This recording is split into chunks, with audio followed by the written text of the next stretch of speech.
Salut tout le monde, c'est Aux Limites. Le podcast d'aujourd'hui, c'est sur le plaisir sexuel. Donc, toutes nos informations sont vérifiées et validées par notre mentor, Madame Chouinard Lebel.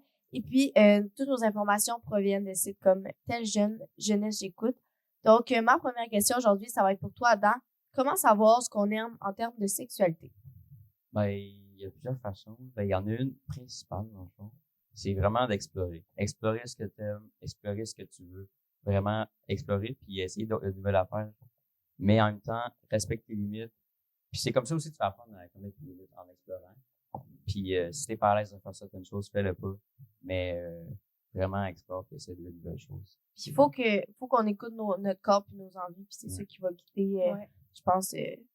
Parce que si ton corps te donne des red flags, c'est pas mieux non plus, là.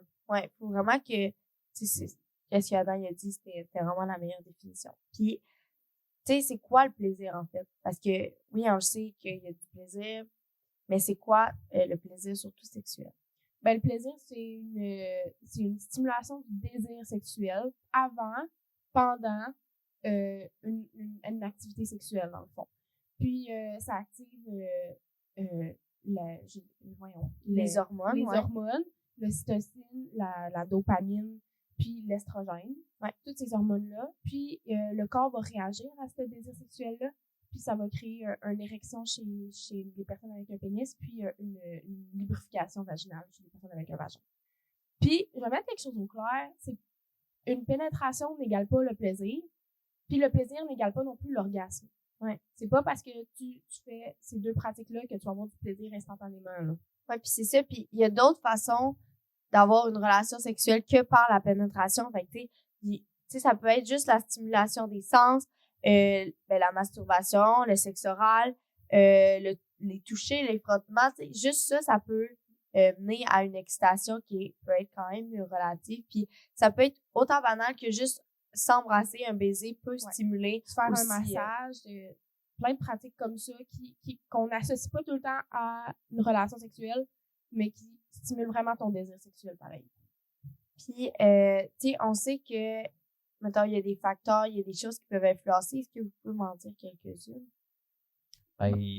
Mettons, dans une relation sexuelle, mettons, peu importe laquelle, dans le fond, c'est vraiment de se laisser aller, de s'abandonner un peu dans le fond, parce que parfois, t'as comme un peu des craintes, puis des fois, tu te retiens pour certaines choses. Mais vraiment, fais confiance, communique, puis vraiment, laisse-toi aller, parce que ça va, si tu fais pas ça, ça va vraiment te garder, ça va se ressentir aussi, puis tu pourras pas t'abandonner. En fait, c'est ça qu'il faut que tu réussisses à t'abandonner pendant une relation sexuelle pour pouvoir...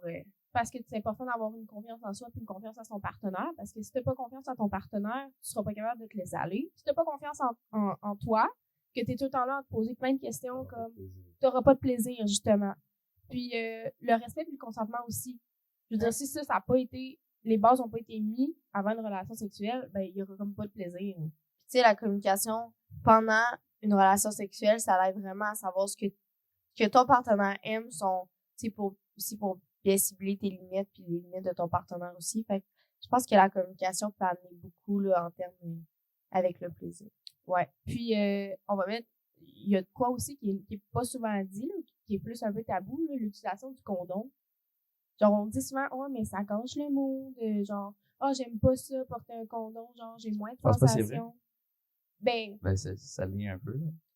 Oui, mais c'est parce que t'as peut-être pas trouvé encore, je veux dire, le bon pour toi. Tu sais, il y a plein de sortes, il y a plein de sortes différentes. Fait qu'il faut juste que tu trouves la bonne grandeur, la bonne, la bonne texture, la bonne taille. Puis, tu sais, on s'entend que ça évite les ITSS puis les grossesses non désirées, là. Fait que c'est un mal pour un bien. Puis, tu sais, j'ai vu ça aussi, là, l'attitude post-relationnelle, c'est quand même important parce que après une relation, oui, on a le repos, on en parlera plus tard, mais tu sais, c'est quand même important de garder un certain contact physique qui vient comme conclure un peu la relation, même si je pense que c'est quand même important de garder un genre de contact physique là, pour que notre cerveau, tu sais, veut pas, accepte qu'est-ce qui a déjà passé, puis qui sente bien aussi avec, là, pour pas que tu sentes du regret ou du... Ben, c'est parce que souvent, après une relation sexuelle, genre, on a comme honte de ce qui vient de se passer, malgré nous, là. Fait que quand mettons, tu restes collé avec la personne, que tu prends soin de l'autre, ou juste que vous restez ensemble, couchés dans le lit, ou peu importe où ça s'est passé, ben, ça va comme enlever ce sentiment-là au cerveau. Ouais. Fait, imagine que ton partenaire fait juste s'en aller, comme tout de suite après ce que ça soit passé, ben, dans ta tête, tu vas te dire comme, je suis un objet. Ouais, c'est vraiment une façon de le concevoir qui est différente pour tout le monde, bien sûr. Mais, je pense que c'est quand même important de garder un contact, là, avec son partenaire, là, surtout après.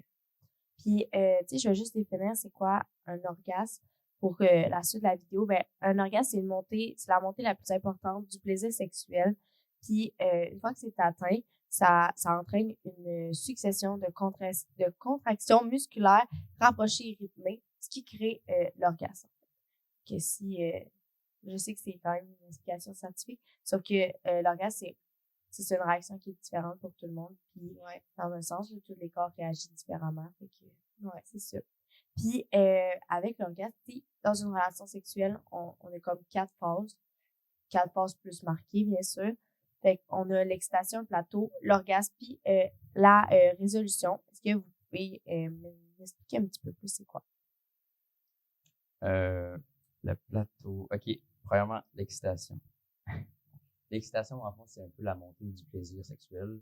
C'est vraiment au début de la relation sexuelle avec une autre personne ou avec toi.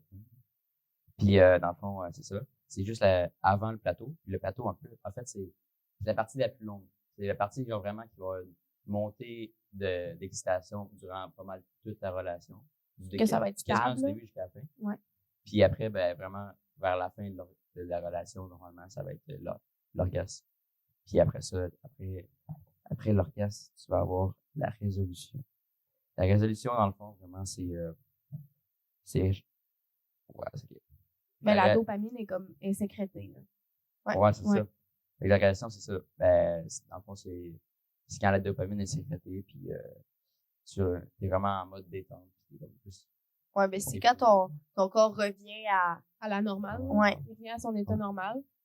Puis tu sais, toutes ces phases-là, ils ont un temps qui est variable selon certaines personnes. Puis certaines relations aussi. Tu sais, l'excitation, ça peut être super rapide, comme ça peut être super long. Ça dépend aussi des stimuli sexuels qu'il va avoir. C'est comme le plateau. Des fois, il y a du monde que le plateau, il est pas tellement long parce que c'est tellement intense que ça passe vite. Ça passe vite. Il y a des fois que le plateau, il est vraiment très long aussi, puis c'est bien correct comme ça. Ouais. Puis mettons là, oui, il y a 4 phases, mais si mettons t'en sautes une, là, genre ça marchera pas. On s'entend dessus. Tu seras pas capable d'atteindre l'orgasme si mettons t'as sauté l'excitation. Mais moi je pense que la seule qui peut être sautée c'est l'orgasme là, parce que tu sais, on dit que 65% des femmes vont pas atteindre l'orgasme, mais ça veut pas dire qu'ils ont pas eu de plaisir.